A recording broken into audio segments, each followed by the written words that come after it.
He was a man who could stare down an invading army, then calmly plan his next meal.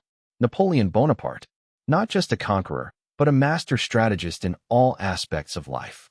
Forget the myths of a raging tyrant. This is the story of the man behind the legend, the mind that reshaped Europe, and the discipline that fueled his rise and fall. Stick around, and you'll discover the surprising secrets of his legendary calm, how he managed chaos like a pro chef handles a busy kitchen, and what we can all learn from a man who, even facing defeat, never lost his cool. The Corsican upstart. His emergence from Corsica, an island often overlooked by the grand powers of Europe, was anything but ordinary. Napoleon Bonaparte, a name that would soon echo through empires, began his life not in the gilded halls of Parisian aristocracy, but in the rugged, independent spirit of his homeland. This wasn't a fairy tale beginning. It was the start of a relentless climb for a young man who possessed an almost unnerving self-belief. Think of it like a kid from a small town who somehow ends up leading a global corporation. He wasn't born with a silver spoon, but with a mind sharper than any blade and an ambition that knew no bounds. The French Revolution, a chaotic storm that swept away old orders, provided the fertile ground for an ambitious outsider. While established figures faltered, Napoleon saw opportunity. His early military successes were not just about winning battles. They were about showcasing a tactical genius that was both daring and efficient.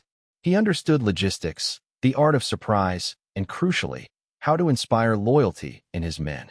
It was like a brilliant but unknown chef suddenly taking over a struggling restaurant, and, with a few innovative dishes and a lot of hard work, turning it into the hottest spot in town.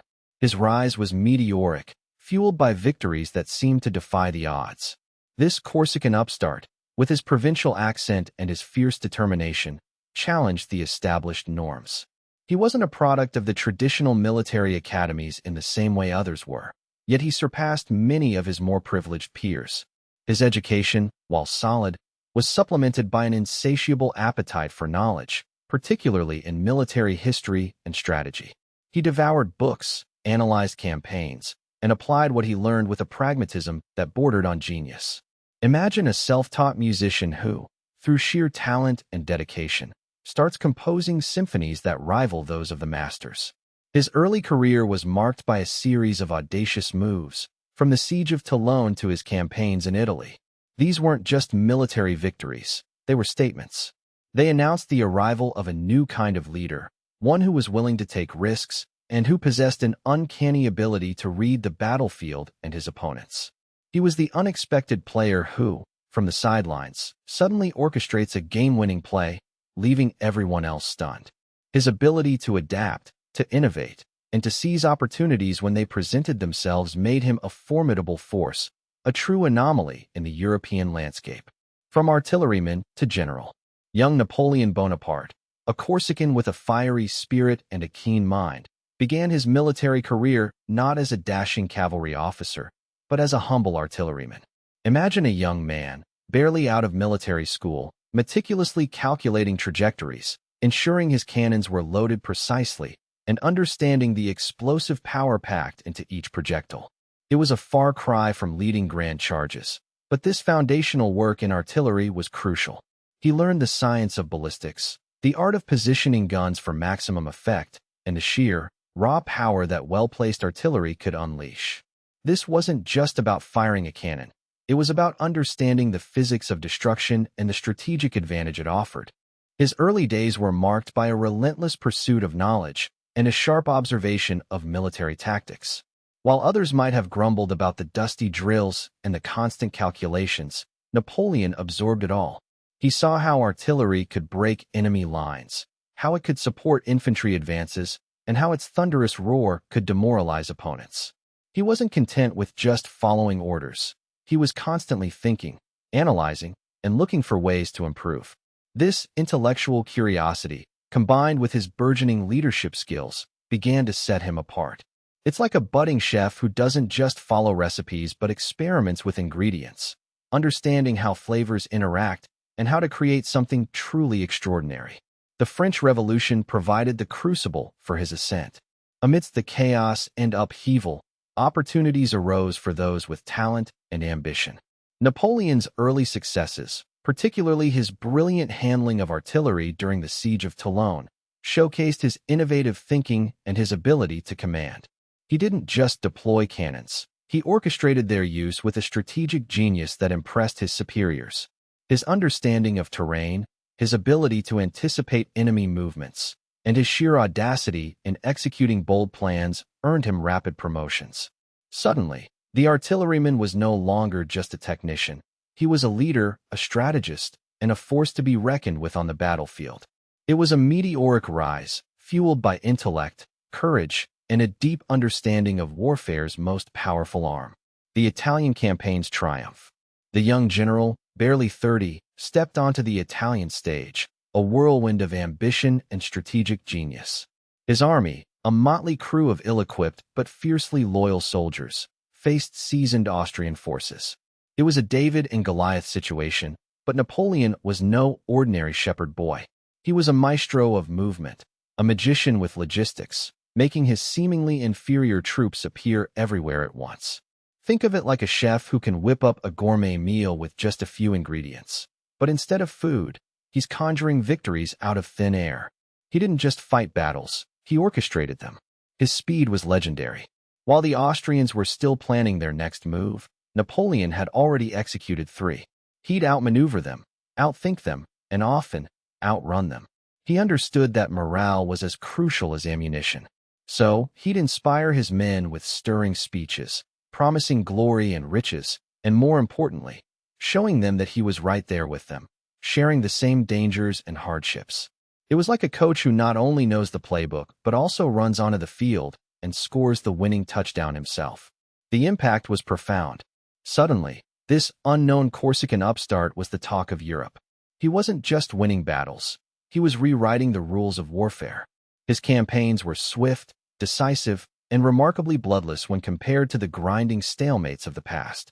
He showed the world that a smaller, more agile force, led by a brilliant mind, could overcome larger, more entrenched opponents. It was a masterclass in how to punch above your weight, proving that brains, not just brawn, could win the day. His victories in Italy weren't just military triumphs. They were political earthquakes. He carved out new republics, redrew borders, and established French influence across the peninsula. He was a conqueror, yes, but also a pragmatist, understanding that lasting power came from more than just battlefield success. He brought with him new ideas, a touch of revolutionary fervor, and a rather large ego, all of which left an indelible mark on the landscape of Europe. He was like that popular kid in school who not only aced all his exams, but also managed to convince everyone to adopt his style of dress and music. Egypt, ambition and illusion. Bonaparte's gaze was fixed on the east, on Egypt.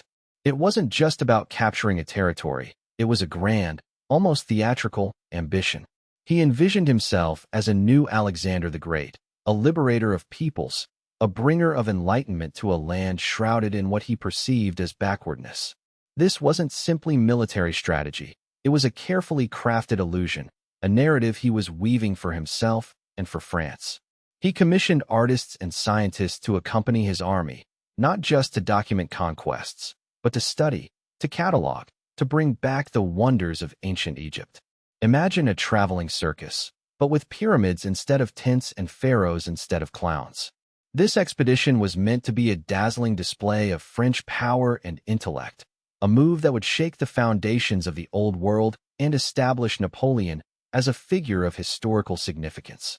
The realities on the ground, however, were a stark contrast to the romanticized vision. The Egyptian climate was brutal, a relentless furnace that sapped the strength of his soldiers. Disease ran rampant, turning the Grand Army into a weary, grumbling force. The Mamluks, the local rulers, proved to be formidable opponents, their cavalry charges a terrifying spectacle that even the seasoned French troops found unnerving. Napoleon's grand pronouncements of liberation often fell on deaf ears, or worse, were met with suspicion and hostility. He had promised a swift victory, a triumphant return, but instead, his army found itself bogged down in a land that seemed determined to resist him at every turn. It was like trying to herd cats in a sandstorm. Beyond the battlefield, the illusion began to fray. The scientific endeavors, while yielding invaluable knowledge about Egypt's ancient past, did little to alleviate the immediate suffering of the soldiers or secure French dominance. The Rosetta Stone, a monumental discovery, was a testament to the expedition's intellectual cachet, but it wouldn't win battles. Napoleon's attempts to win over the local population with proclamations and religious deference were met with a mixture of curiosity and outright disbelief. He was seen not as a liberator, but as an invader, a foreign power with ulterior motives. His grand vision was colliding with a stubborn reality, a potent brew of ambition and unintended consequences. The sands of Egypt were not just a backdrop for glory. They were a vast, unforgiving stage for a grand, and ultimately flawed, performance. The coup of Brumaire. The air in Paris on November 9, 1799, felt thick with anticipation, a palpable buzz that had nothing to do with the usual Parisian nightlife. It was the 18th of Brumaire, year 8th in the French Republican calendar, a date that would soon be etched into history.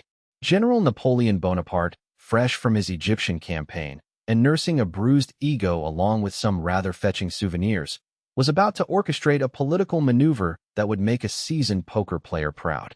He wasn't just playing cards. He was reshuffling the entire deck of French governance. Bonaparte, a man who had already demonstrated a remarkable talent for winning battles on foreign soil, now turned his strategic genius towards the labyrinthine corridors of French politics. The Directory, the five-man executive body ruling France, had become about as popular as a tax audit. It was seen as corrupt, inefficient, and frankly, a bit of a joke.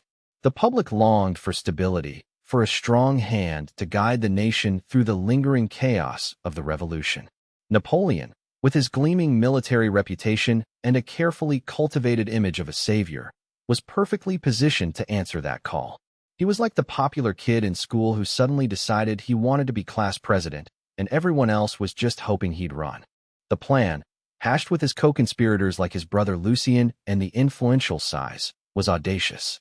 It involved convincing the councils of government that a Jacobin plot was brewing, a phantom menace that justified moving the legislative bodies out of Paris to the more secure town of St. Cloud. Once there, under the watchful eye of loyal troops, the deputies would be persuaded, or perhaps gently nudged, to dissolve the Directory and establish a new government. It was a masterclass in psychological warfare, using fear and a dash of theatricality to achieve a political end. Imagine a magician convincing the audience the rabbit is about to escape the hat, only for him to pull out a whole new deck of cards instead. The actual execution on that fateful day was a roller coaster of near disaster and ultimate triumph. When Napoleon appeared before the Council of 500, expecting a hero's welcome, he was met with shouts of outlaw and downfall of the tyrant. Some even tried to physically attack him. He stumbled, looking for all the world like a deer caught in the headlights, his carefully rehearsed speech forgotten. It was Lucien, his brother and the president of the council, who saved the day. In a dramatic move, he appeared on the balcony, brandishing a sword and declaring he would stab his own brother if he threatened the Republic. This, coupled with the timely arrival of grenadiers, dispersed the opposition and paved the way for the creation of the consulate, with Napoleon at its head. The coup was complete, not with a bang, but with a rather impressive display of political maneuvering and a sprinkle of genuine panic. First Consul, architect of reform. Ascending to the position of First Consul, Napoleon Bonaparte wasn't just settling into a new office. He was rolling up his sleeves and getting down to business. Think of it like inheriting a chaotic workshop. Tools are scattered, projects are unfinished, and there's a general air of disarray. Napoleon, however, saw potential. His primary focus was on bringing order and efficiency, much like a skilled craftsman organizing his workspace.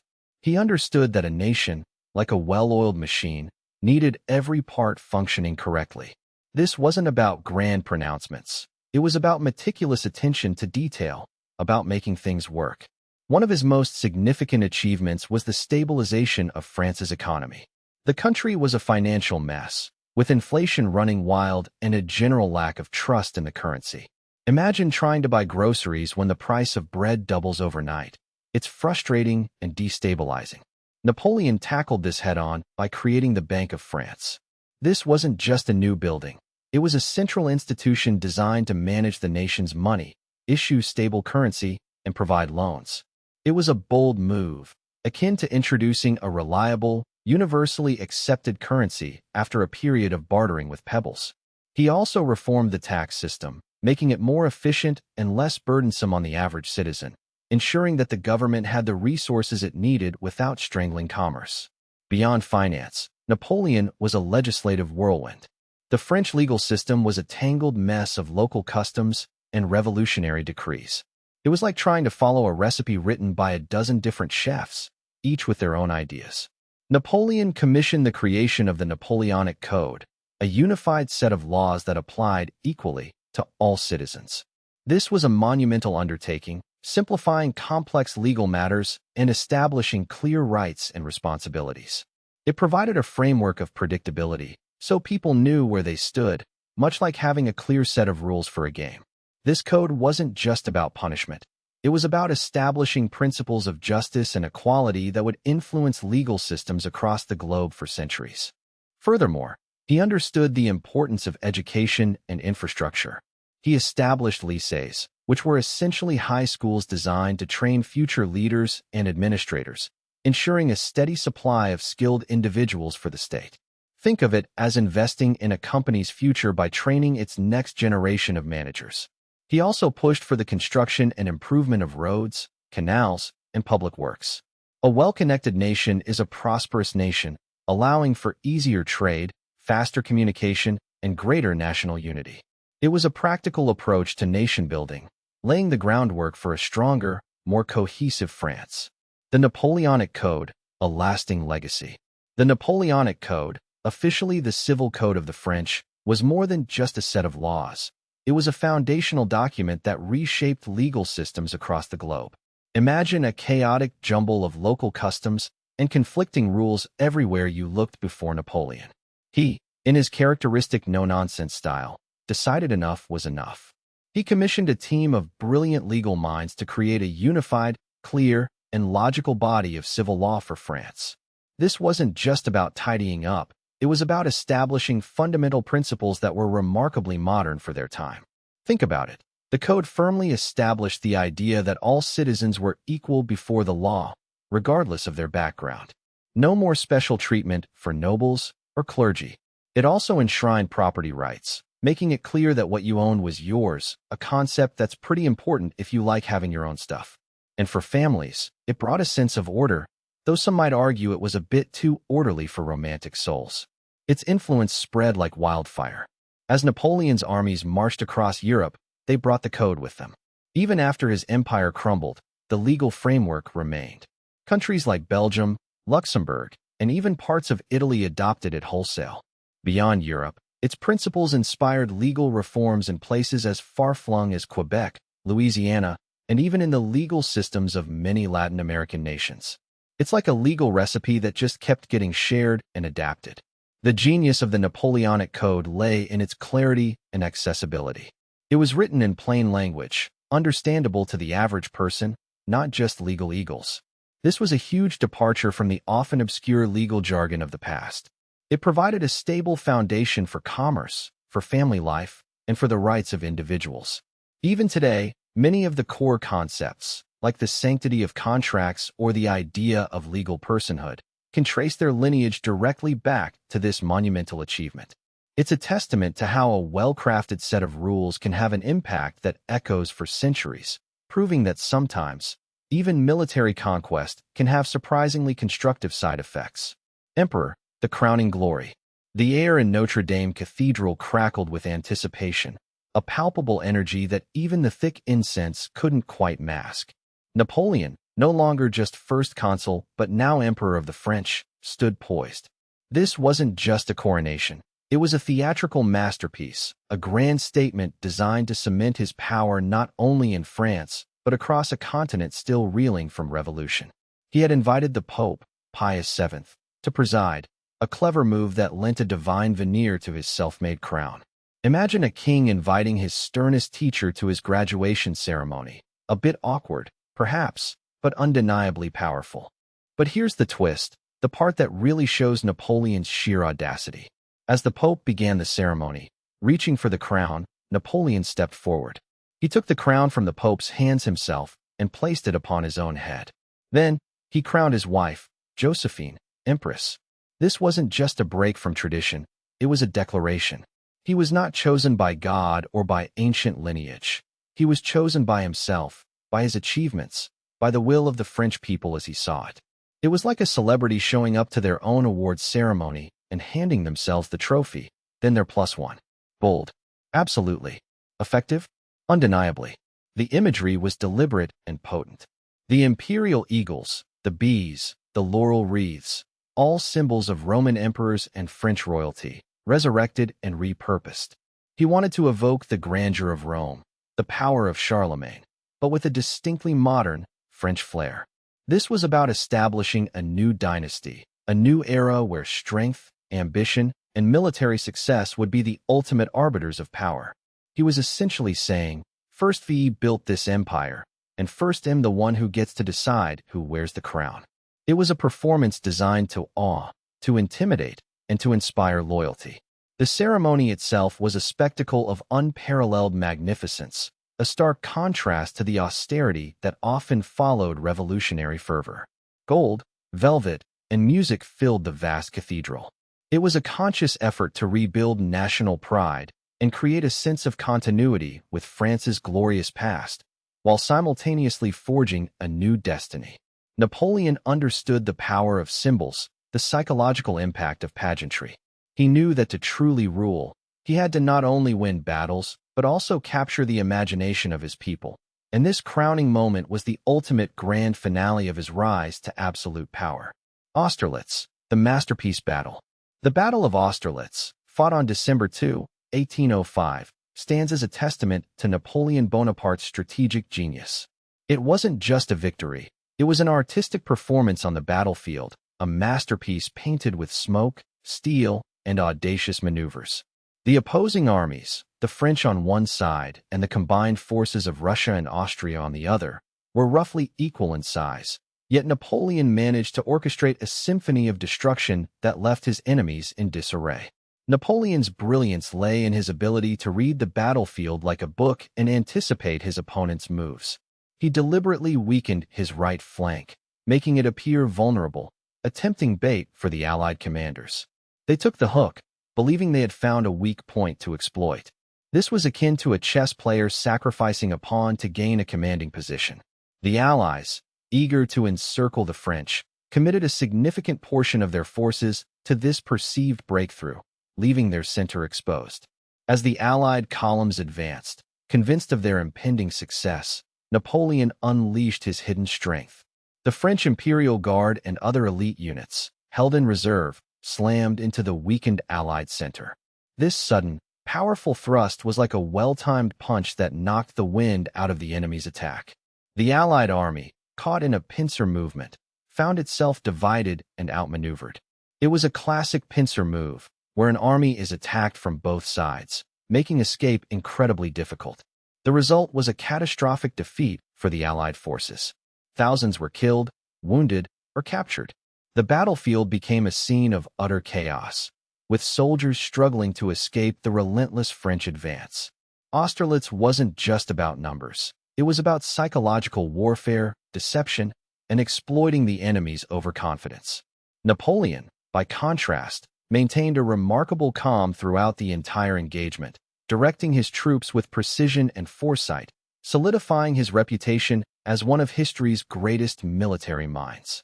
Jena Auerstedt, Prussia's demise. The autumn of 1806 saw Napoleon's Grande Army marching into Prussian territory, a swift and decisive campaign that would shatter the ancient kingdom.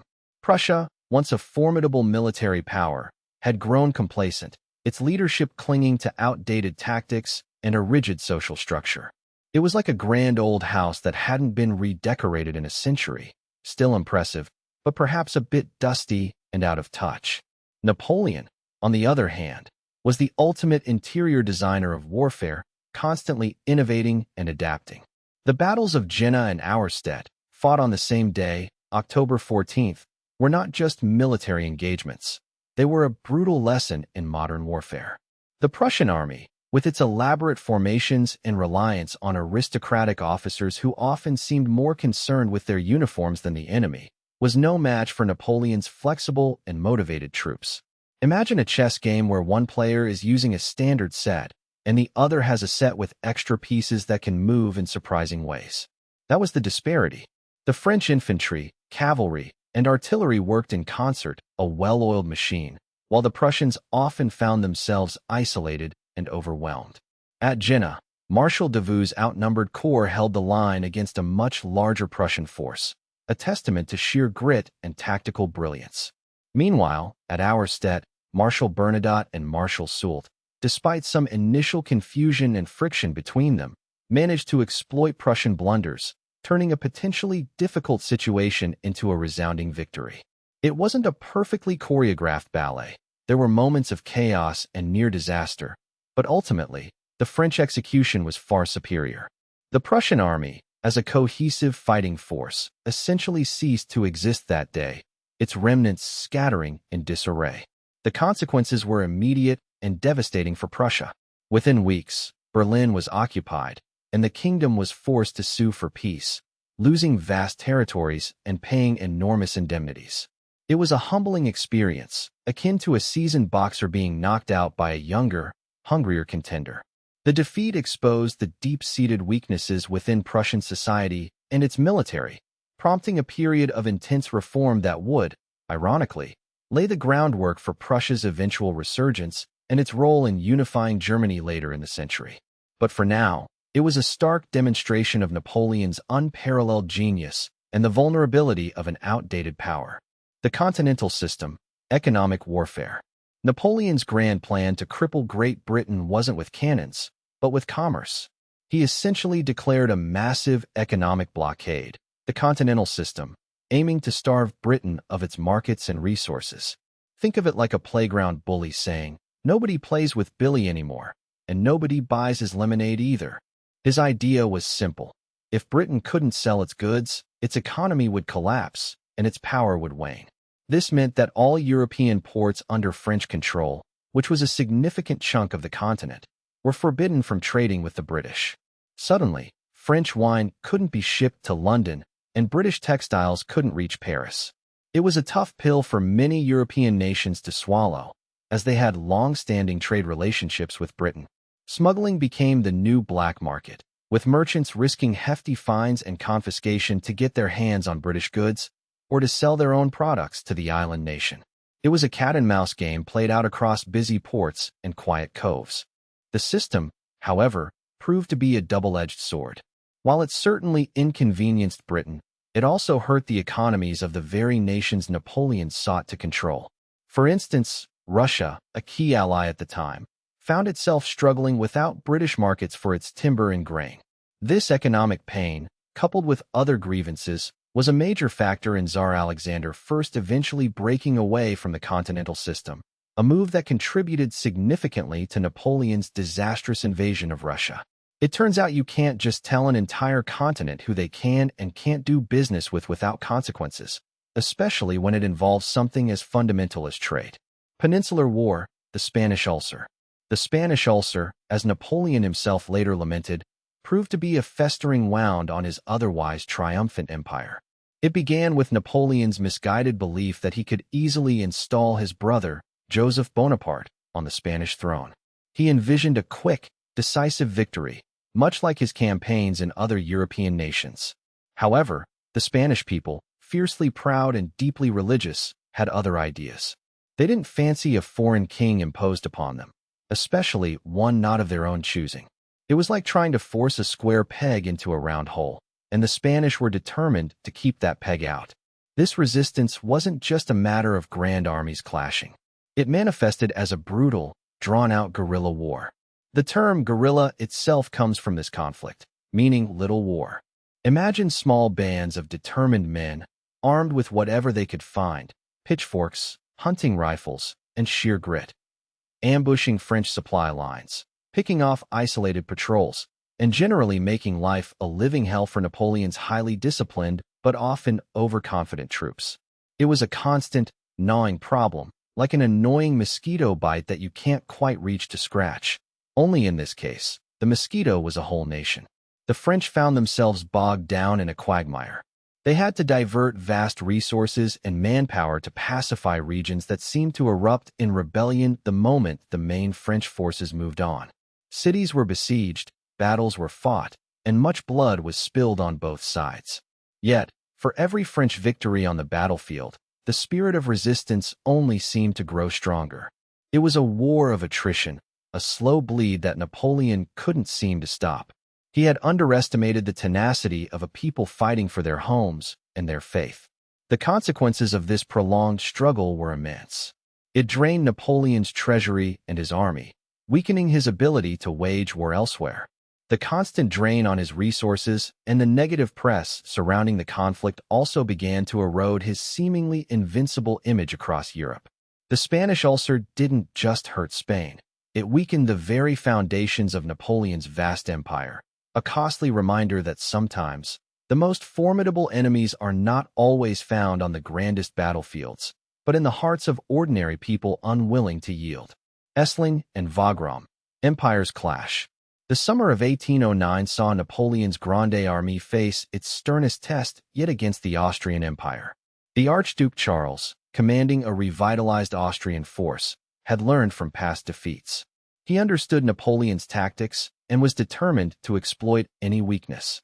The stage was set for a brutal confrontation, a clash of titans that would test the very limits of imperial ambition. The initial encounter at Essling, a small village near the Danube, was a bloody affair. Napoleon, attempting a risky maneuver to cross the river, found himself outmaneuvered and outgunned. The Austrian artillery rained down fire, and the French troops, caught in a bottleneck, suffered heavy casualties. It was a rare moment of tactical setback for the emperor, a stark reminder that his aura of invincibility was not absolute. The village itself became a symbol of this hard-fought, inconclusive struggle, its streets littered with the grim evidence of the day's fighting. Imagine trying to cross a busy road during rush hour, but instead of cars, it's cannons, and instead of crossing, it's the mighty Danube. Undeterred, Napoleon regrouped, his resolve hardened by the near disaster. He gathered his forces for a decisive blow, a grand offensive that would shatter Austrian resistance. Wagram, a more open battlefield, became the crucible. Here, Napoleon unleashed the full might of his empire, a vast army composed of soldiers from across conquered Europe, all marching under his banner. The sheer scale of the engagement was breathtaking, a rolling tide of humanity and steel stretching as far as the eye could see. It was like a massive, very loud, and rather dangerous family reunion where everyone was trying to win the ultimate prize. The battle raged for 2 days, a maelstrom of cannon fire, bayonet charges, and desperate hand-to-hand combat. Marshal Davout's brilliant flanking maneuver, a testament to his tactical genius, proved decisive. The Austrian line, stretched and battered, finally broke. Wagram was a victory for Napoleon, a costly one, but a victory nonetheless. It secured his dominance over the continent for the time being, but the immense human cost served as a somber prelude to the greater challenges that lay ahead. The battlefield, once a scene of vibrant life, was now a silent testament to the brutal calculus of empire. The Russian catastrophe. The vastness of Russia proved to be an unforgiving adversary for Napoleon's Grande Armée. It wasn't just the sheer distance that swallowed up his forces, but a calculated strategy of scorched earth employed by the retreating Russians. Imagine trying to cook a meal when every ingredient you need is systematically destroyed or removed before you can get to it. That's what Napoleon's army faced. They marched into a land that offered little sustenance, forcing them to rely on dwindling supplies and the hope of foraging, a hope that quickly turned to despair. The soldiers, accustomed to swift victories and readily available provisions, found themselves facing starvation and exposure. The biting Russian winter, infamous for its ferocity, arrived with a vengeance, catching the already weakened army completely off guard. It wasn't just a cold snap, it was an all-encompassing, brutal onslaught of ice and snow. Picture this. You're already shivering in thin summer uniforms, and then suddenly, the world turns into a frozen wasteland.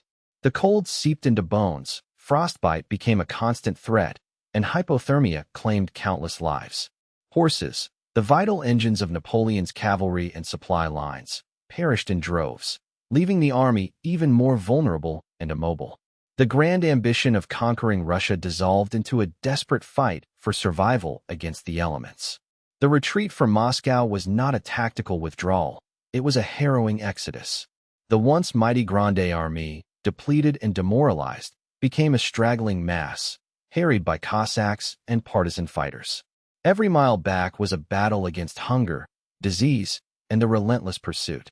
The dream of imperial glory had curdled into a nightmare of unimaginable suffering.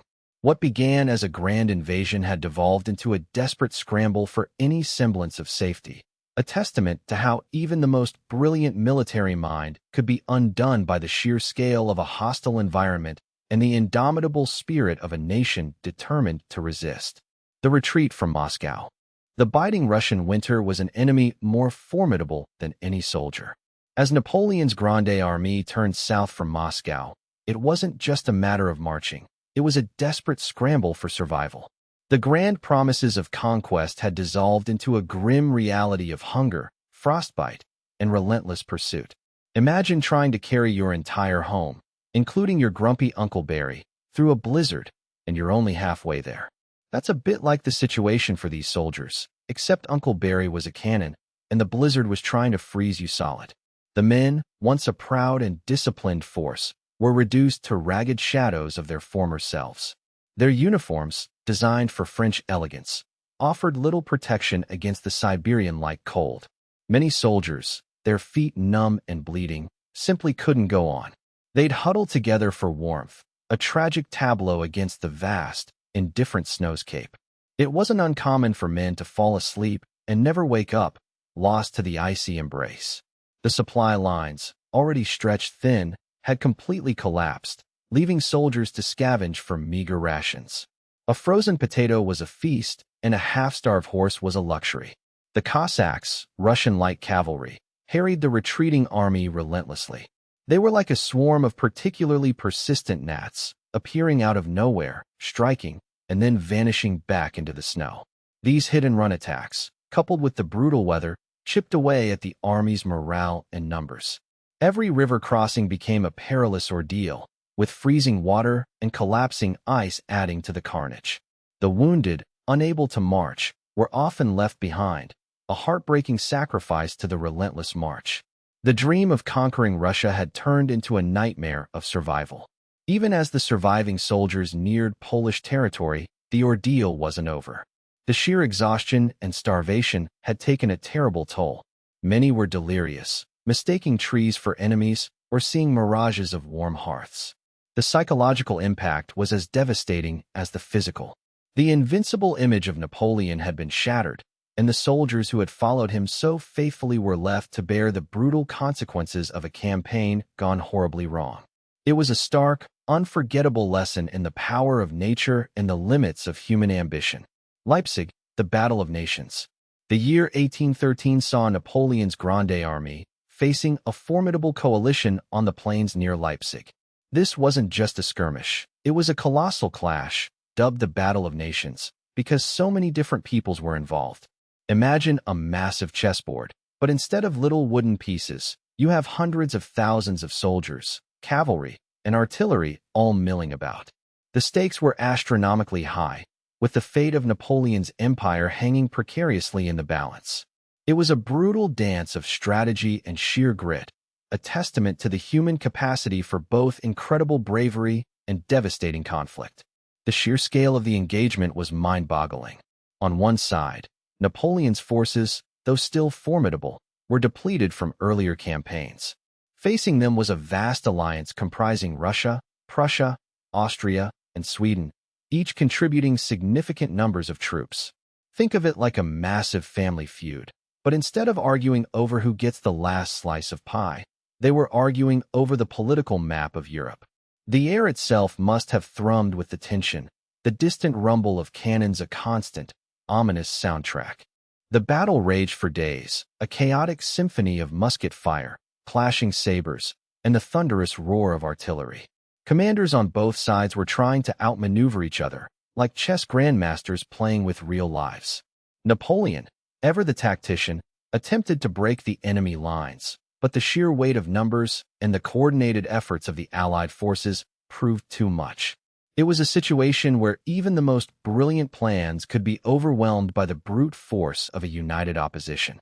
Ultimately, the outcome was a decisive defeat for Napoleon. The retreat from Leipzig was a harrowing affair, with his army in disarray, pursued relentlessly by the victors. This battle marked a significant turning point, signaling the beginning of the end for Napoleon's dominance in Europe. It was a stark reminder that even the most celebrated leaders can fall when confronted by overwhelming odds and a determined, unified front. The Battle of Nations at Leipzig wasn't just a military event. It was a seismic shift that reshaped the continent. Abdication and Elba's exile. The air in Fontainebleau was thick with a weariness that even the opulent gilded furniture couldn't hide. Napoleon, the man who had redrawn the map of Europe with audacious strokes, found himself cornered. The Allied forces, a formidable coalition of nations he had repeatedly outmaneuvered, were at his doorstep. His marshals, men who had once charged into battle with him, now looked at him with tired eyes, urging him to consider the unthinkable. It was a moment of profound quiet, a stark contrast to the thunderous roar of cannons that had defined his reign. He realized that continuing the fight would only lead to more bloodshed, a devastating toll on France and its people. The weight of that responsibility, heavier than any crown, finally pressed him down. So he abdicated, not with a defiant roar, but with a somber acceptance. It was like a great actor stepping off stage after a long, triumphant run, the applause still echoing, but the energy draining away. The Treaty of Fontainebleau, signed in April 1814, stipulated his exile to the island of Elba, a speck of land in the Mediterranean. Imagine being confined to a place smaller than your average county after commanding an empire that stretched across continents. It wasn't exactly Siberia, but for a man who lived for grand designs and sweeping victories, it must have felt like a gilded cage. He was allowed to keep his title, emperor, a touch of ironic grandeur, and a small personal guard. Elba, however, proved to be more than just a place to languish. Napoleon, ever the strategist, approached his confinement with a peculiar blend of resignation and resourcefulness. He didn't just sit around moping. He surveyed his new domain, which was roughly 88 square miles, a far cry from the vastness of France. He oversaw improvements to the island's infrastructure, roads, and public buildings. He even established a small navy, perhaps with a twinkle in his eye, and a theatrical company. It was as if he was managing a particularly challenging province, albeit one with a very exclusive guest list. He was still Napoleon, after all, and the instinct to organize, to build, to do something, was deeply ingrained. This period of exile, though intended to be permanent, was merely a pause. The ink on the treaty was barely dry before whispers of discontent began to circulate back in France. The Bourbon monarchy, restored in Napoleon's absence, proved unpopular, and the ex-emperor's name was still spoken with a mixture of awe and longing by many. Elba, with its limited scope, became a breeding ground for his renewed ambition. He observed, he planned, and the seeds of his audacious return were sown in the quiet contemplation of his island exile, a testament to his unyielding spirit, even when confined. The 100 Days. The air crackled with anticipation as Napoleon, fresh from his exile on Elba, landed in France. It wasn't a subtle entrance. He arrived with a small contingent, but his presence alone was enough to ignite a spark. The French people, weary of the Bourbon restoration and longing for the glory days of the empire, rallied to his cause with astonishing speed. It was like a popular singer suddenly announcing a surprise concert in their hometown. Everyone wanted to be there. This wasn't a conquest by force. It was a resurrection, powered by popular will and a healthy dose of nostalgia. He marched north, his old army reassembling around him like a magnet attracting iron filings.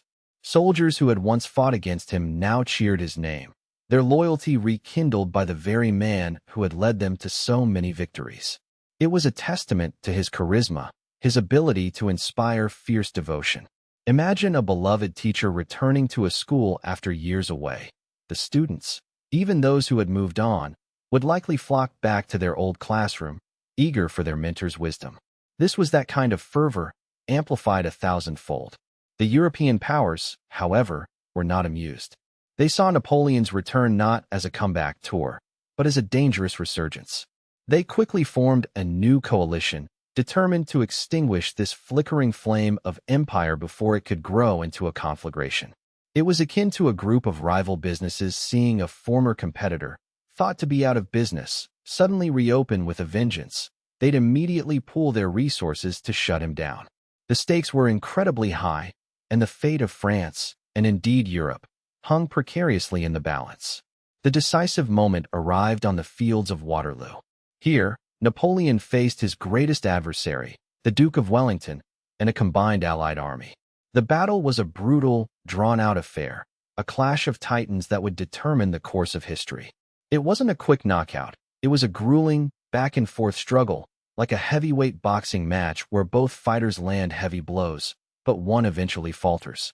The rain-soaked ground, the thunder of cannons, the desperate charges, all contributed to the epic, tragic climax of Napoleon's remarkable, and ultimately final, reign. Waterloo, the final defeat. The rain had been relentless for days, turning the Belgian fields into a muddy quagmire. This wasn't just inconvenient, it was a tactical nightmare. Napoleon, usually so decisive, found his grand plans bogged down, quite literally. His famed artillery, the sharpest teeth in his military arsenal, could barely move, let alone be positioned effectively. Imagine trying to maneuver a grand piano through knee-deep mud. It's not going to be a smooth concert. Wellington, the British commander, had wisely chosen his ground, a series of defensive ridges that offered a solid advantage. He knew that if he could hold Napoleon's legendary Grande Armée at bay, reinforcements, particularly the Prussians under Blücher, would arrive. The battle itself was a brutal, grinding affair. Wave after wave of French infantry and cavalry crashed against the British lines, only to be repulsed by disciplined volleys of musket fire and the steady, unyielding squares of redcoats. It was like watching a relentless tide trying to erode a cliff face. The French Imperial Guard, Napoleon's elite troops, were eventually committed, a desperate gamble. Their legendary reputation preceded them, but even these seasoned warriors found the terrain and the tenacious defense too much to overcome. Retreating, a sight almost unheard of for the Guard, signaled the beginning of the end. Napoleon, observing from his position, must have felt a sickening lurch. This wasn't the swift, decisive victory he craved. The battlefield was a chaotic spectacle of smoke, noise, and desperate struggle. The arrival of the Prussians on his flank, a development he had desperately tried to prevent, was the final hammer blow. It split his forces and created panic. His tactical genius, so often the key to his success, was being overwhelmed by a combination of stubborn defense, unfavorable conditions, and the sheer weight of Allied numbers. It was a stark reminder that even the greatest commanders can be undone by circumstances beyond their control. As the day wore on, the French army dissolved into a rout. The dream of European dominance, nurtured for over a decade, evaporated on those sodden fields. Napoleon, the man who had reshaped the continent, was now a fugitive, his power irrevocably broken. Waterloo was not just a defeat, it was an end. The legend of his invincibility was shattered, replaced by the stark reality of his ultimate downfall. The emperor, once the master of Europe, was now facing exile and the twilight of his extraordinary, tumultuous career. St. Helena, the long goodbye. The windswept rock of St. Helena became Napoleon's final gilded cage. Arriving in October 1815, he found himself a prisoner of the British Empire, a stark contrast to the emperor who had once commanded armies across Europe. His residence, Longwood House, was hardly a palace. It was a damp, drafty structure, often shrouded in mist, a far cry from the opulent Tuileries Palace in Paris. Imagine living in a place where the heating was essentially a few portable stoves and the walls seemed to weep moisture. It was a constant battle against the elements, a minor inconvenience that felt magnified for a man accustomed to absolute control. The isolation was profound. The island, though home to a small British garrison, was a speck in the vast Atlantic Ocean, hundreds of miles from the nearest continent. Letters took weeks, if they arrived at all. News from France, from his family, was a precious commodity, often filtered and delayed by his captors. his days settled into a peculiar rhythm. The grand campaigns and political machinations were replaced by mundane routines. He would often take walks around the limited confines of his estate, accompanied by British guards, a constant reminder of his diminished status. Sometimes, he would attempt to cultivate a small garden, a symbolic act of trying to impose order on his surroundings, much like he had tried to impose order on Europe. He dictated his memoirs to his companions, a relentless effort to shape his own narrative, to ensure his legacy would be written by his own hand, not by his enemies. This was his intellectual battlefield now, a war of words and memories fought from the confines of his island prison. He complained incessantly about the food, the accommodations, the perceived insults from Governor Hudson Lowe, the man tasked with keeping him secure. It was a petty war of attrition, a constant gnawing at the edges of his dignity. His health, both physical and mental, began to decline. The damp climate aggravated his ailments, and the constant psychological pressure of captivity took its toll. He developed a stoop, his once formidable presence softening with age and confinement. Yet, even in defeat, a flicker of his old fire would sometimes emerge. He would engage in spirited debates with his companions, his mind still sharp, his arguments still compelling. He would dream of escape, of reclaiming his lost glory, though the practicalities of such a feat grew increasingly impossible. St. Helena was not just a physical prison. It was a psychological one, a slow erosion of spirit as much as a detention. The long goodbye was not just about the physical distance from his former life, but the gradual fading of his power, his influence, and ultimately, his life.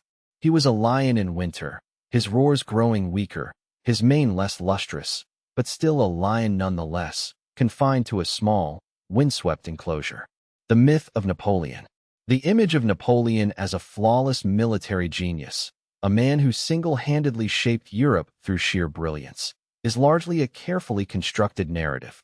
While his strategic acumen was undeniable, the legend often glosses over the considerable luck and the contributions of others. Think of it like a sports team. The star player gets all the glory, but without a solid defense and a good coach, even the most talented individual can falter. Napoleon's victories, though often spectacular, were frequently aided by opportune weather, confused enemy movements, or even simple miscommunication on the battlefield. His reputation as an infallible leader was amplified by his own propaganda machine and the writings of his devoted followers, who painted him as a demigod. This mythologizing extended to his supposed invincibility. The reality was that Napoleon suffered significant defeats, not just at Waterloo, but earlier in his career too. His campaigns in Egypt, for instance, were far from the unmitigated triumphs he later portrayed. His naval strategy was consistently outmatched by the British, and his land forces faced disease and logistical nightmares. The image of the lone wolf conquering all was a powerful tool, but it conveniently obscured the vast resources, the complex political maneuvering, and the sheer manpower that underpinned his empire. It's like a magician making a rabbit disappear. You see the trick, but you don't see the years of practice and the hidden compartments. Furthermore, the man of destiny narrative often downplays the harsh realities of his rule. While he brought about significant legal and administrative reforms, his ambition also led to widespread conflict and immense suffering across the continent. The idea of him as a liberator freeing people from oppressive monarchies is a romantic notion, but it often overlooks the imposition of French rule and the heavy taxes levied on conquered territories. The myth is a distillation, a simplified version that appeals to our desire for clear-cut heroes and villains, for a singular force driving history. It's an attractive story, but like any good story, it's not the whole truth. The enduring myth of Napoleon is a testament to the power of storytelling and the human inclination to simplify complex historical figures into easily digestible archetypes. He was undoubtedly a remarkable individual, a force of nature in many respects. However, the complete picture is far more nuanced, a tapestry woven with threads of genuine genius, fortunate circumstances, the efforts of countless others, and the deliberate crafting of a legend that would outlive him. To truly understand Napoleon, we must look beyond the gilded portrait and examine the less flattering, more complicated reality. Napoleon's impact on Europe. Napoleon's whirlwind passage across Europe left an indelible mark, fundamentally reshaping its political and legal landscapes. He didn't just conquer, he reformed. Think of it like a particularly energetic house guest who, after rearranging all your furniture, also writes down a much better system for organizing your sock drawer. His Napoleonic Code, for instance, was a monumental achievement. It standardized laws across vast territories, replacing a confusing patchwork of local customs with clear, accessible rules. This meant that whether you were in Paris or a newly annexed territory, the fundamental principles of justice, property rights, and family law were largely the same. It was a bit like everyone suddenly agreeing to use the same recipe for baking bread. Suddenly, it's much easier to understand what you're getting. This legal uniformity fostered a sense of shared governance and laid the groundwork for modern legal systems throughout Europe and beyond. Beyond the legal realm, Napoleon's military campaigns inadvertently sowed the seeds of nationalism. While he sought to impose French dominance, his conquests often stirred resistance and a sense of distinct identity among the subjugated peoples. The very act of fighting against a common, foreign oppressor forced populations to recognize their shared language, culture, and history, fostering a nascent sense of us versus them. This was particularly evident in places like Germany and Italy, where the fragmented states, united in opposition to Napoleon, began to dream of a future as unified nations. It was akin to a schoolyard bully inadvertently bringing rival cliques together through their shared annoyance. This awakening of national consciousness would become a potent force in the centuries to come, driving movements for independence and unification.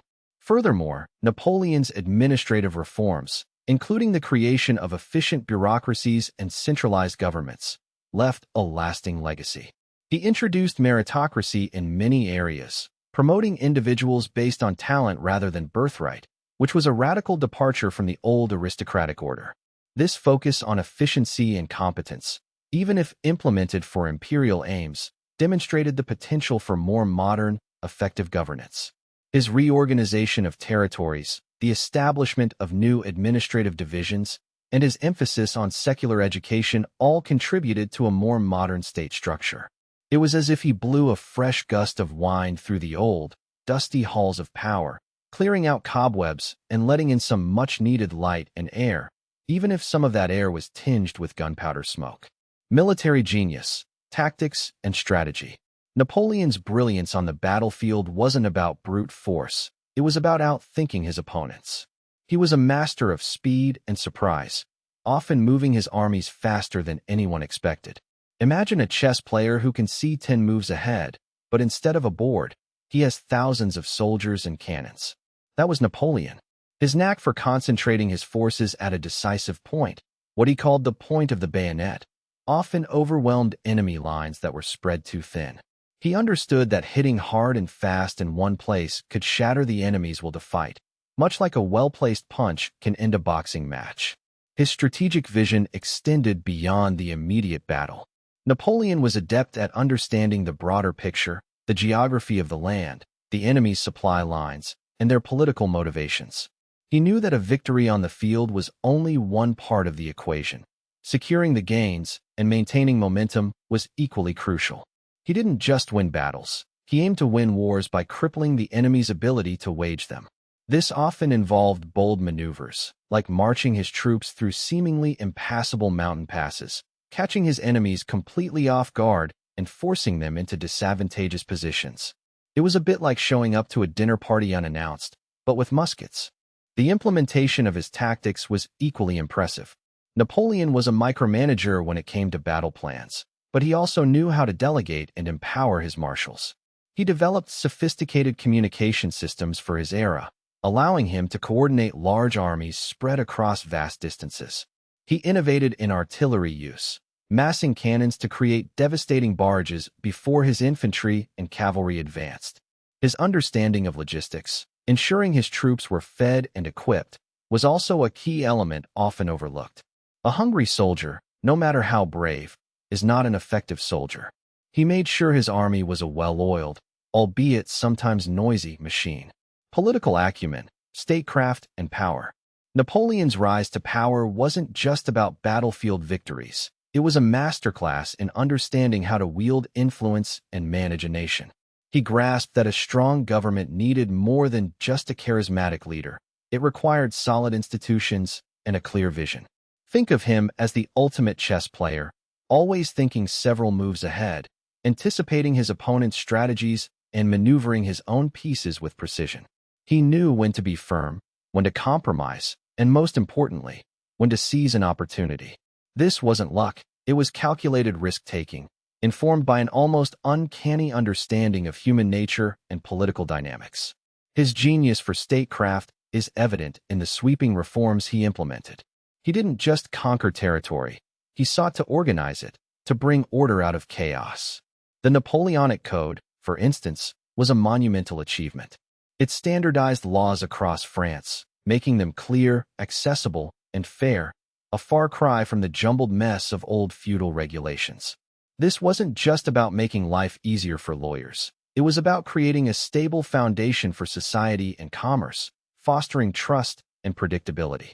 Imagine trying to run a business when the rules change every other day. Napoleon's reforms were the exact opposite, providing a bedrock of legal certainty. Furthermore, Napoleon understood the power of perception. He was adept at propaganda, at shaping public opinion to his advantage. He commissioned art, carefully curated his public image, and ensured that his achievements were widely celebrated. This wasn't mere vanity, it was a strategic tool. A leader needs the support, or at least the acquiescence, of his people. By presenting himself as the savior of France, the embodiment of its glory, he secured a level of loyalty that proved invaluable during times of crisis. It's like a modern politician using social media to connect with voters, but on a grand, imperial scale. He was a master marketer of his own brand of leadership. His ability to delegate and surround himself with talented individuals also speaks volumes about his political acumen.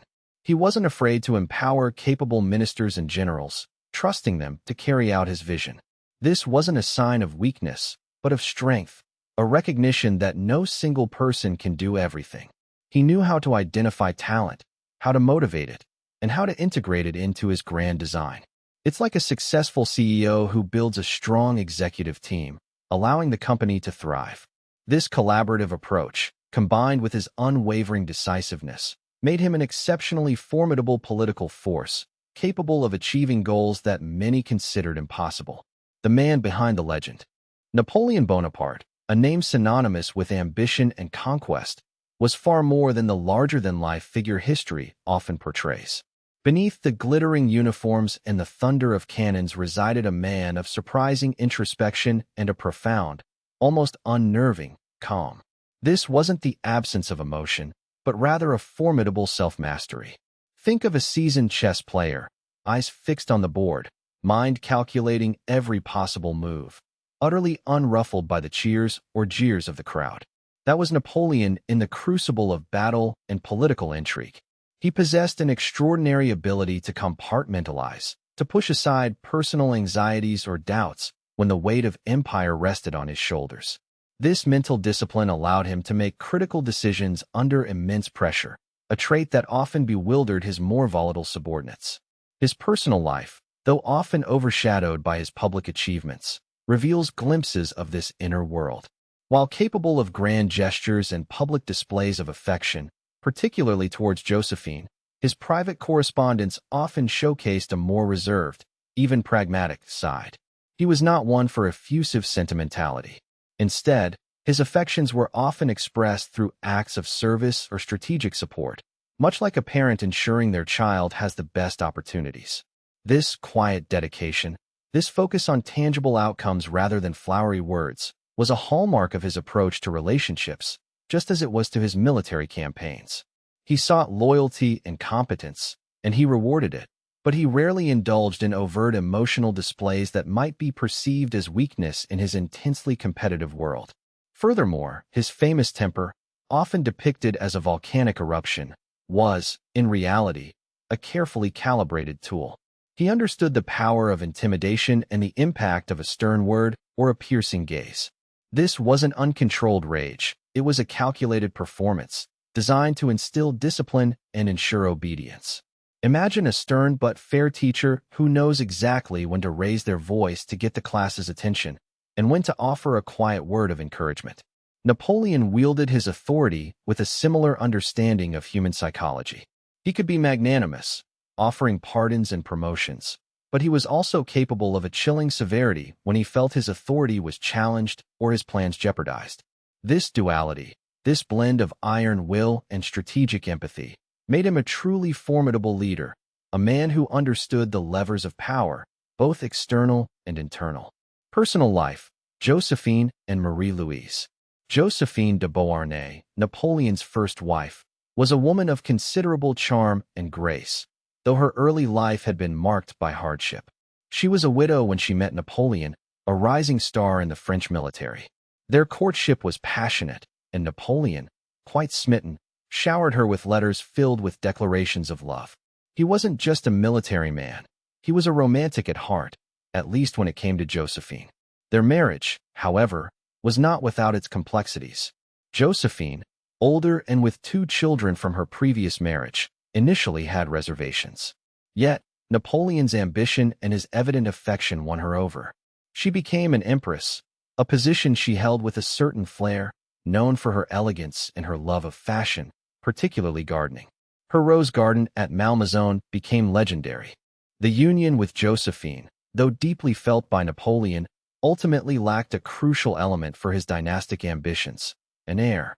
Despite his love for her, the pressure to secure the future of his empire weighed heavily. He eventually made the agonizing decision to divorce her. It was a moment of immense personal sorrow for both, a testament to the conflicting demands of love and duty that often defined Napoleon's life. Josephine, despite the separation, retained the title of empress and continued to live at Malmaison, maintaining a dignified presence. Their relationship, even after the divorce, was one of mutual respect and lingering affection, a rare thing in the often brutal world of politics and power. His second wife, Marie-Louise, Archduchess of Austria, was a stark contrast to Josephine. She was much younger, a daughter of the Austrian emperor, a strategic alliance to cement peace between France and Austria. Their marriage was a political maneuver, a union of convenience rather than a passionate affair. Napoleon, ever the pragmatist, saw the value in this connection. Marie-Louise, educated and dutiful, brought a different kind of presence to Napoleon's life. She was less of a societal butterfly and more of a quiet, somewhat reserved figure. Her upbringing in the Austrian court instilled in her a sense of decorum and a certain formality that differed from Josephine's more vivacious personality. The birth of their son, Napoleon II, fulfilled Napoleon's most pressing need. It was a moment of triumph, securing the Bonaparte dynasty, at least in his eyes. Marie-Louise, though perhaps never experiencing the fiery passion Napoleon felt for Josephine, fulfilled her role as empress and mother with quiet diligence. Her life, like Josephine's, was dramatically altered by her marriage to Napoleon, thrust into a world of imperial politics and grand destinies. While their marriage lacked the romantic fervor of his first, it served its purpose, providing Napoleon with an heir and solidifying his political standing, however temporarily. His marshals, the pillars of empire. Napoleon's meteoric rise and the vast empire he forged were not solely the product of his own genius. Indeed, the very foundations of his power rested upon the shoulders of a select group of men, his marshals. These were not just generals. They were the architects of his victories, the enforcers of his will, and the living embodiment of the Grande Armée's might. Think of them as the indispensable lieutenants in any great undertaking, the ones who get their hands dirty and make the impossible happen on the ground. Consider the sheer diversity within this elite corps. There was the brilliant tactician, Louis Alexander Berthier, Napoleon's chief of staff, whose meticulous planning and organizational prowess were legendary. He was the ultimate administrative wizard, ensuring that armies, often numbering in the hundreds of thousands, moved like clockwork. Then you had the dashing cavalry commander, Joachim Murat, a man of flamboyant style and incredible bravery, who led charges that could shatter enemy lines. Murat was the kind of guy who would arrive on the battlefield in a cloud of dust, sword flashing, inspiring his men with sheer audacity. And let's not forget Michel Ney, the bravest of the brave, who repeatedly rallied wavering troops with his personal courage, often finding himself in the thickest fighting. His actions at Friedland, for instance, were crucial in securing a decisive victory. These men weren't just interchangeable cogs in a war machine. Each brought a unique set of skills and a distinct personality to the table. They were the pillars that supported the immense weight of Napoleon's ambition, translating his strategic visions into tangible battlefield triumphs. Without their loyalty, their competence, and their willingness to execute his often audacious plans, the empire would have crumbled far sooner. The cult of personality. Napoleon Bonaparte was a master architect of his own image, a true pioneer in the art of crafting a public persona. He understood that to rule an empire, he needed more than just military might. He needed adoration, a fervent belief in his destiny. This wasn't about mere popularity. It was about forging a deep, almost spiritual connection with his people, a phenomenon we now recognize as a cult of personality. He meticulously curated every aspect of his presentation, from the grand pronouncements to the carefully chosen uniforms that screamed power and authority. Think of it like a modern celebrity carefully managing their social media, but on a grand, imperial scale. Every victory was amplified, every setback minimized or reframed as a temporary setback on his inevitable path to glory. His portraits, often heroic and larger than life, weren't just paintings. They were propaganda, designed to inspire awe and loyalty. This careful cultivation extended to the very language used to describe him. He was not just a general or an emperor. He was the man of destiny, the savior of France, the embodiment of the nation's will. These weren't accidental phrases. They were strategically deployed to imbue him with an almost mythical status. His soldiers weren't just fighting for France. They were fighting for him, for the embodiment of France's greatness. This personal devotion was key to his military successes. When troops believed their leader was divinely favored or uniquely gifted, they were willing to endure incredible hardships and face overwhelming odds. It's akin to a sports team rallying behind a charismatic captain whose belief in victory is infectious, making them play with an extra surge of energy and determination. The Napoleonic legend was also built on a foundation of perceived invincibility. Even when facing defeats, the narrative spun was one of temporary setbacks, a testament to his genius in overcoming impossible challenges. He was presented as a man who could bend fate to his will, a figure above the petty concerns of ordinary men. This unwavering confidence, projected outwards, was incredibly persuasive. It created a feedback loop. The more people believed in his greatness, the more he seemed to embody it, and the more his actions, even controversial ones, were excused or even celebrated as necessary steps on his grand, preordained journey. His legacy became intertwined with the very idea of France's resurgence, making him not just a leader, but a symbol of national pride and ambition. The enduring enigma. Even after centuries, Napoleon Bonaparte remains a puzzle, a figure whose true essence eludes simple categorization. He was a man who could inspire fervent loyalty in his soldiers, a general who reshaped the map of Europe, yet also a ruler whose ambition ultimately led to his downfall. It's this very complexity, this blend of genius and flaw, that makes him so captivating. Think of it like a really complicated recipe. You might have all the ingredients for a delicious cake, but the proportions and the baker's skill determine the final outcome.